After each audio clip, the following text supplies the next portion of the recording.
May I come in? I'd like to see a police badge. Well, so would I. Welcome to Watch Mojo, and today we're counting down our picks for the most controversial movies that caused massive theater walkouts. After this sort of thing, how do people manage to look at a car, let alone drive one? Number 30, Joker Folie à Deux. Forget your troubles, come on, get happy. Better chase all your cares away. Sing hallelujah, come on, get happy. Many sequels don't achieve the same success as the first installment, either at the box office or with critics and audiences. But this follow-up to 2019's hit Joker received a backlash beyond just being a disappointing sequel. Many ticket buyers didn't know that the film is a musical, and they were not happy when they found out. So you're saying it's not about us? It is, but we're singing for them. That's why we're here, honey. Oh, because I got the sneaking suspicion that we're not giving the people what they want. Even people who enjoy musicals were frustrated by the execution of the numbers. Folie à Deux's attempts to subvert and deconstruct typical comic book tropes also angered fans of the original Joker. It proved too much for many in the audience. But if you stay, I'll make you a day like no day has been. Number 29, Crimes of the Future. So, darling, can you wake up? Who's here? It's just me. It's Caprice. Did you sleep? I think this bed needs new software. Directed by David Cronenberg, this sci-fi horror film got a polarizing reception when it premiered at Cannes. Earning both mass departures and a 7-minute standing ovation, the film is set in a future in which human biology has drastically changed. Performance artist Saul Tenser has the ability to grow new organs, and he and his partner Caprice do a stage routine that includes surgically removing the organs. Our records indicate that you've been producing random and novel bodily organs for some years, but that you've had them consistently removed. Who wouldn't? You'd be surprised. You would be surprised. They're basically tombs, right? Who would want to keep them? It only gets weirder from there, with Tenser's ability becoming a point of arousal for some characters. Let's just leave it at that. Suffice it to say, this dark satire on cosmetic surgery is hard to stomach. No pun intended. The woman, Timlin, she's especially creepy. I thought she was rather attractive. In a bureaucratic way. Number 28, Laventura. Time has been kind to this drama directed by Michelangelo Antonioni, which has become a critical darling and one of the most influential art house films. However, at the time, it received outright boos at Cannes. The film follows Anna and her friend's trip to Rome to meet her boyfriend Sandro. When Anna mysteriously disappears, Sandro and her friend Claudia investigate. No doubt, the film's slow pacing and lack of adherence to cinematic conventions divided early audiences. The movie's ending also led to disappointment. Still, Laventura consistently ranks high on best film lists, including Sight and Sound's top 10 greatest films ever made. Number 27, Blue is the Warmest Color. What's that?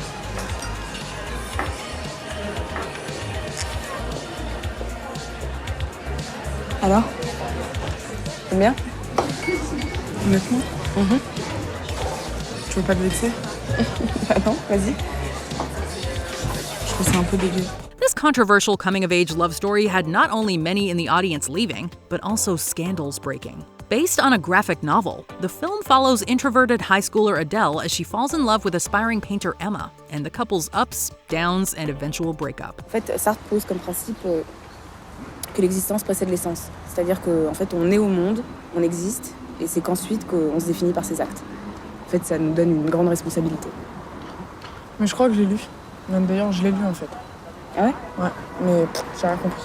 The long, intimate scenes, however, caused major controversy, and not just for their explicitness. Lesbian audiences were reported laughing at the unrealistic scenes, feeling they bordered on the ridiculous. The author of the graphic novel, Jules Marot, also disapproved, calling the love scenes, quote, brutal and cold. The film went on to win the Palme d'Or, and it has many fans, but the controversy still continues. Je sais pas pourquoi il a un problème avec moi, il a un truc avec les lesbiennes, qu'est-ce que tu veux que je te dise?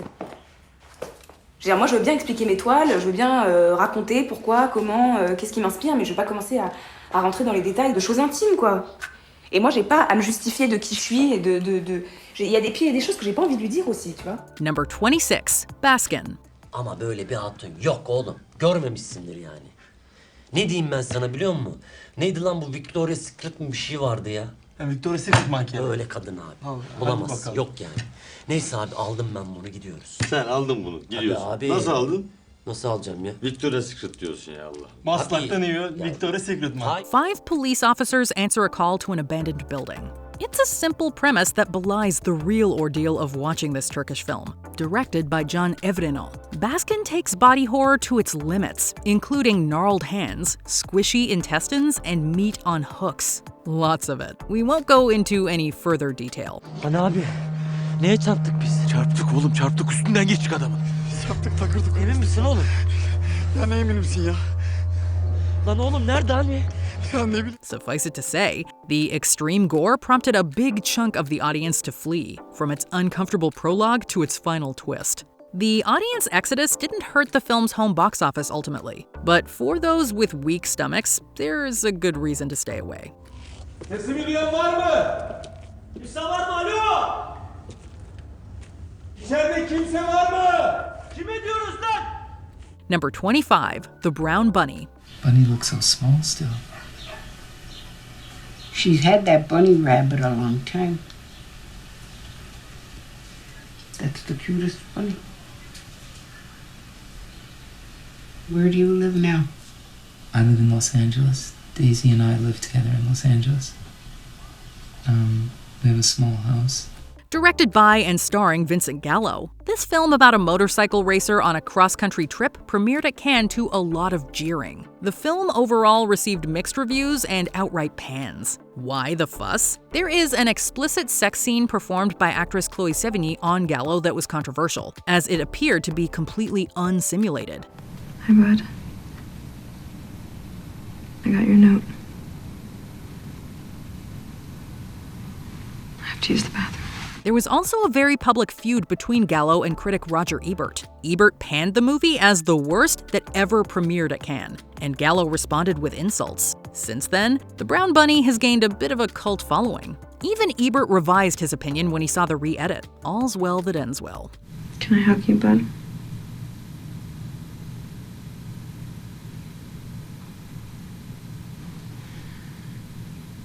Can I sit on your lap? Can I touch you? Number 24, The Neon Demon. What about you? What about me? Are you food? Or are you sex? She's dessert. A 16-year-old aspiring fashion model gets her big break in LA, only to get sucked into a nightmarish situation rife with abuse and even murder. Directed by Nicholas Winding Refn, this satire of the beauty and fashion industry proved to be a mixed bag for audiences. You're still here. How did it go? It went good. It was great, actually. Did he say anything? My agency said if the pictures turned out good, he might consider them for an editorial. The film premiered to an overwhelmingly negative reception at Cannes, with boos, walkouts, and even outright yelling at the screen. Some critics also felt the blend of social commentary and supernatural horror did not gel as well as it should. Either way, it proved too much to bear for a lot of people. Sarah doesn't let just anyone walk his collection. I don't think I'm his type. Why not? You're very masculine. I bet they made you do the casting. I didn't have to. I just come in and choose what I want to wear. Number 23, Crash. You recognize her? That's Gabrielle. You saw right outside the door there. No, not that one. The other Crash. Another entry from provocateur director David Cronenberg. This Canadian erotic film follows a couple in an open marriage who are aroused by recounting their extramarital encounters. This culminates in husband James having an affair with car crash victim Helen and developing a unique fetish for car wrecks in general. You had sex with all those men in cars? Only in cars? Yes, I didn't plan it that way. You have to see it to believe it. Indeed, those who saw it could not believe it, storming out of the theater. The graphic sex scenes were undoubtedly part of the reason, but perhaps Cronenberg's clinical direction was also alienating. Your mileage may vary, no pun intended. I'm sure we see this again in slow motion. Closer, I mean. In detail. We can watch another tape. You brought lots of tapes. No. Tons. I know this tape. I know this tape. Number 22, a Serbian film. Treba od nečeg da nas zaštite. O čemu se radi? Prekini da sereš. Pijan si, skoro impotentan, a postaješ I glup. Pa možda sam glup, ali nisam naivan. This is an exploitation horror film to end all exploitation horror films. Aging adult film star Milos agrees to a starring role in an art house film, but he soon discovers the film has horrific themes, which include drugs and shocking violations of a physical and sexual nature.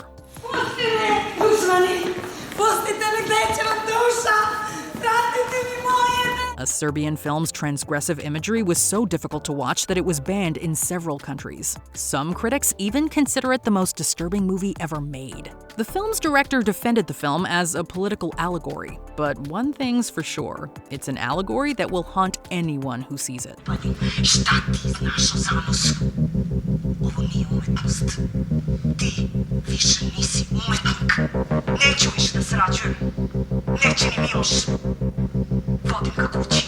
Number 21, The House That Jack Built. Just so damn humiliating.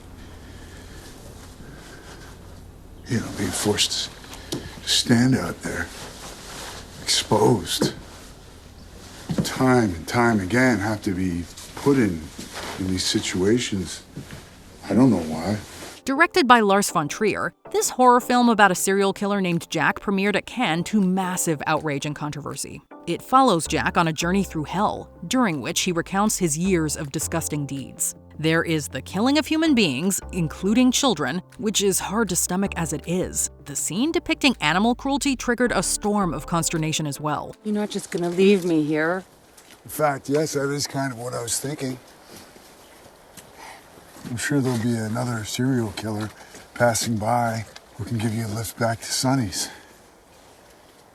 That is, unless he decides to kill you first. Riley Keough's character's mutilation also led to several audience members departing. The ending was satisfying for some of those who stayed, but cold comfort for others. Hit the road, Jack.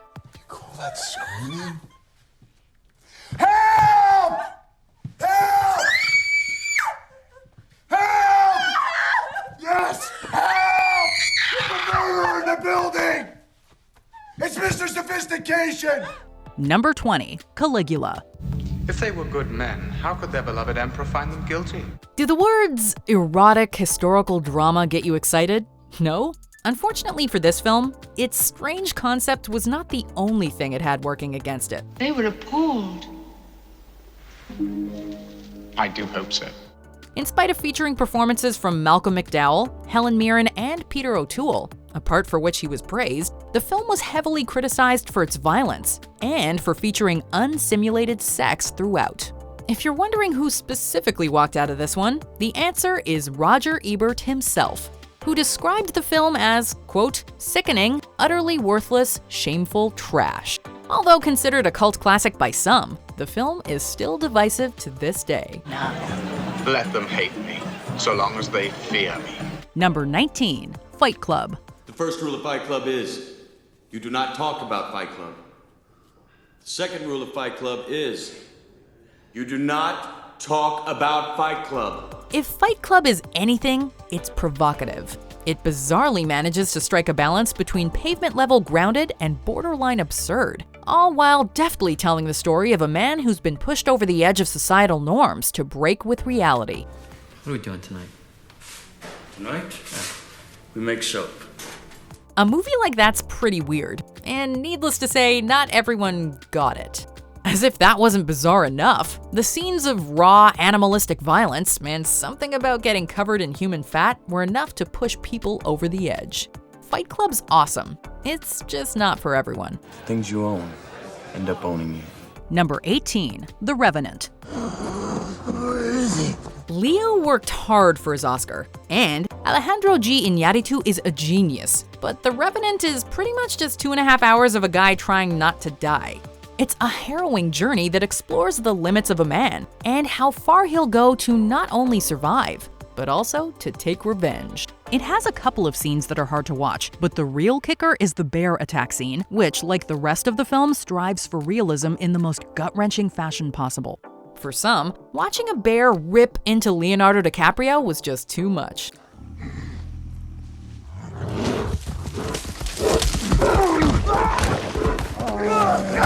Number 17, The Walk. Why?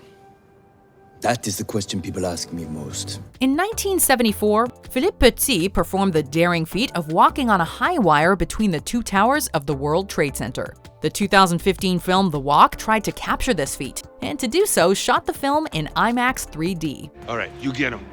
I got your back. Okay. The cinematography expertly captured the sensation of tightrope walking a quarter mile above the ground, which, while impressive, is not what some audience members were expecting. Those who were not wholly comfortable with heights found the movie to be a tough watch, with many reporting motion sickness as the feat was performed. I'm going to hang a high wire between the two towers of the World Trade Center and walk on it. Number 16, The Tree of Life. Tell us a story from before we can remember. At the 2011 Cannes Film Festival, The Tree of Life was met with both boos and applause, and went on to win the festival's illustrious Palme d'Or award. Needless to say, critics were divided.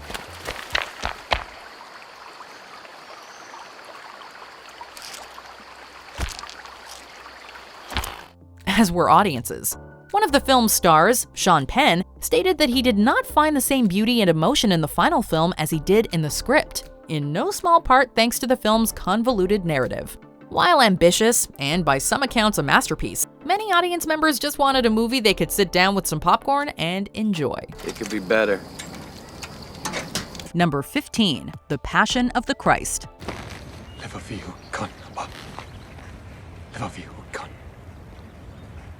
In telling the story of Jesus dying for the sins of humanity, The Passion of the Christ is understandably brutal. Mel Gibson's desire to bring to life the suffering endured by Christ was off-putting to some audiences, as it spares no details with the lashing, the beating, the crown of thorns, and the crucifixion itself.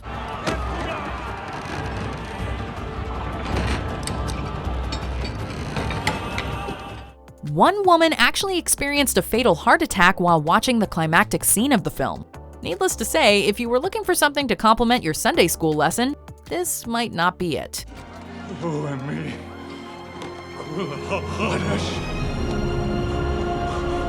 Number 14, A Clockwork Orange. For now it was lovely music that came to my aid. Back in 1971, audiences were not ready for the maniacal breed of ultraviolence that Alex and his droogs offered up in Stanley Kubrick's A Clockwork Orange. If it wasn't the savage beating, the vicious fights or assaults, audiences were severely put off by the stylization that some critics might argue glamorizes such violence.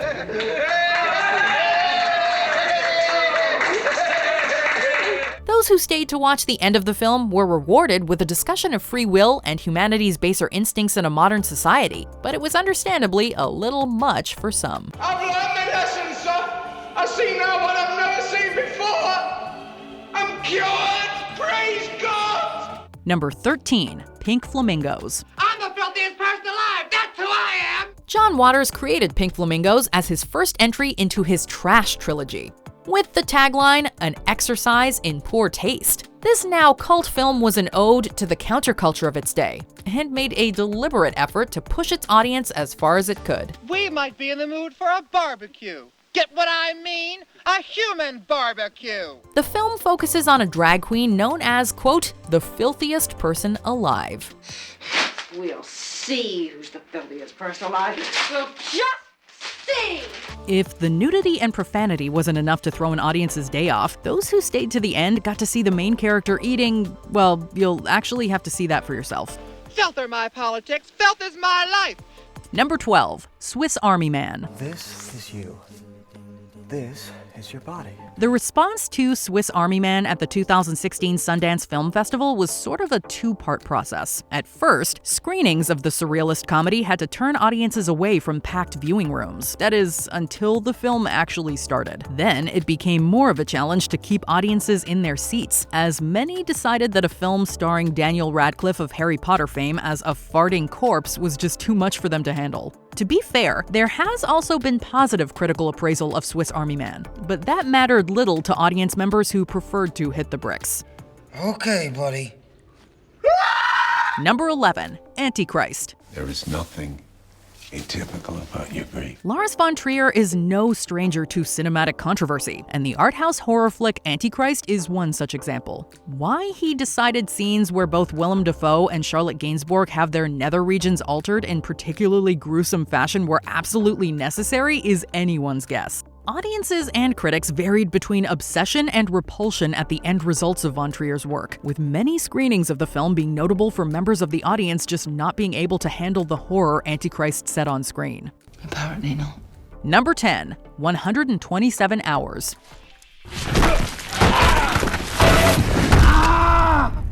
127 Hours was a biopic from Oscar-winning director Danny Boyle about canyoneer Aaron Ralston, who became headline news for a harrowing situation that left him trapped for days between a rock and a hard place. The film came to a head during a pivotal scene where Ralston, played by James Franco, is forced to amputate his arm in order to free himself from a huge boulder. This rock has been waiting for me my entire life. The scene is extremely graphic and sent many audience members into a panic, with some theaters reporting vomiting and fainting. This is something you might expect from a horror film, but maybe not so much from a film that was marketed as, quote, a triumphant true story. You have a phone? Yes, but no signal. You should stop and rest.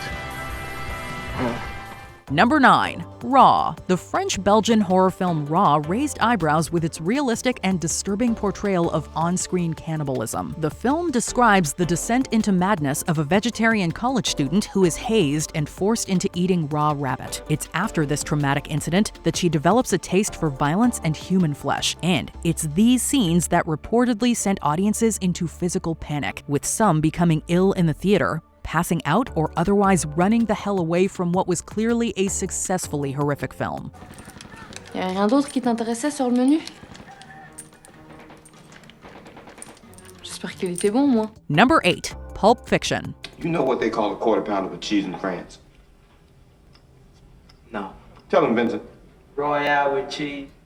Today, fans of Quentin Tarantino have grown to expect and appreciate the filmmaker's relationship with on-screen violence. This wasn't exactly the case back in the early 90s, as evidenced by the powerful response to two of Tarantino's early features, Pulp Fiction and Reservoir Dogs. Tarantino himself told The Guardian in 2017 how he, quote, counted the walkouts when Reservoir Dogs hit the festival circuit.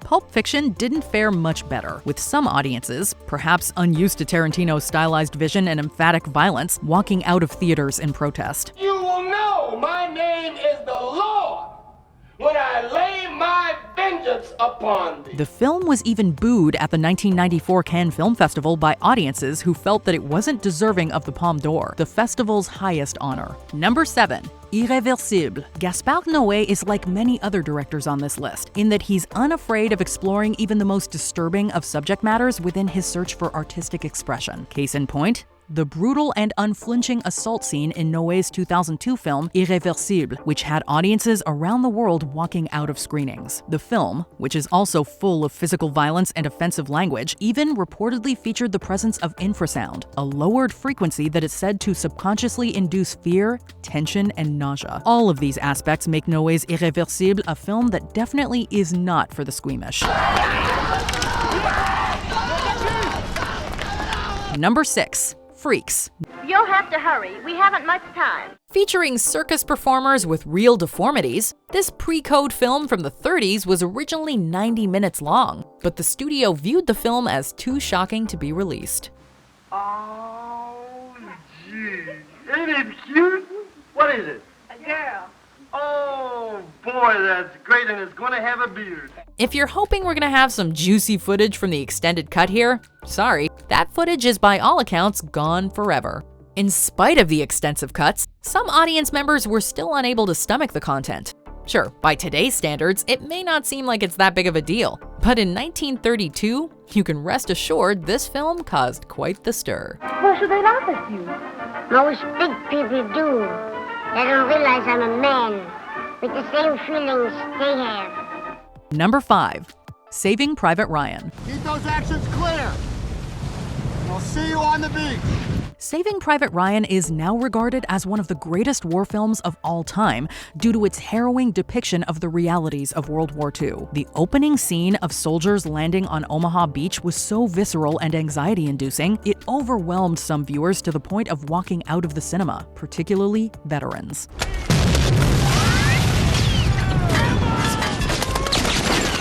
These scenes were so striking, they actually caused a PTSD hotline to become overwhelmed with calls. Whereas so many films in this genre strived for technical and cinematic achievement, Saving Private Ryan was entirely focused on portraying the horrors of war, and it's this realism that left some viewers in a deep state of trauma and grief. 70 years. 70 years. And that's the first time I talked about it. Okay, to your family, it was too hard, and I didn't want to bring it home to my family. Number 4. Mother. Nonsense. No, it's late. Stay the night. No, I couldn't. Please, we'd enjoy the company, right? Yes, of course. Mother was destined to be divisive, although perhaps neither director Darren Aronofsky nor star Jennifer Lawrence could have predicted exactly how split audiences would be on the film. Although some fans and critics lauded Mother as a challenging yet bold triumph, other screenings of the film were marred by walkouts and complaints.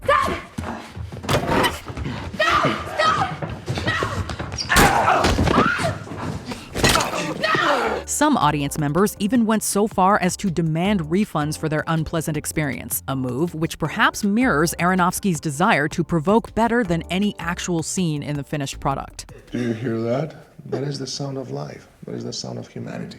Number 3. Cloverfield. You still filming? Yeah.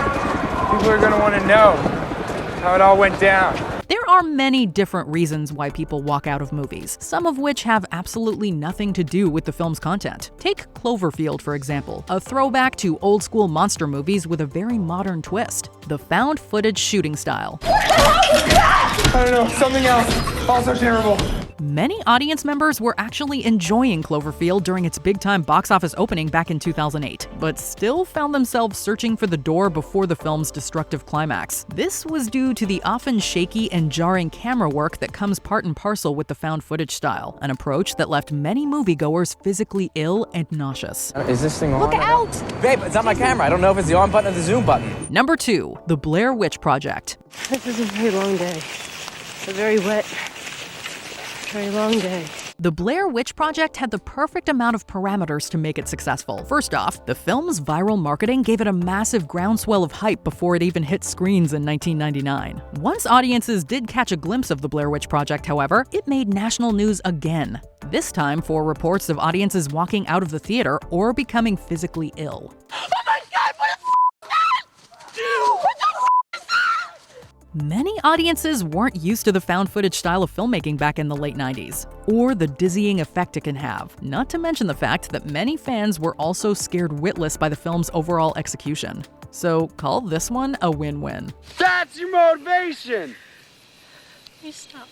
Before we continue, be sure to subscribe to our channel and ring the bell to get notified about our latest videos. You have the option to be notified for occasional videos or all of them. If you're on your phone, make sure you go into your settings and switch on notifications.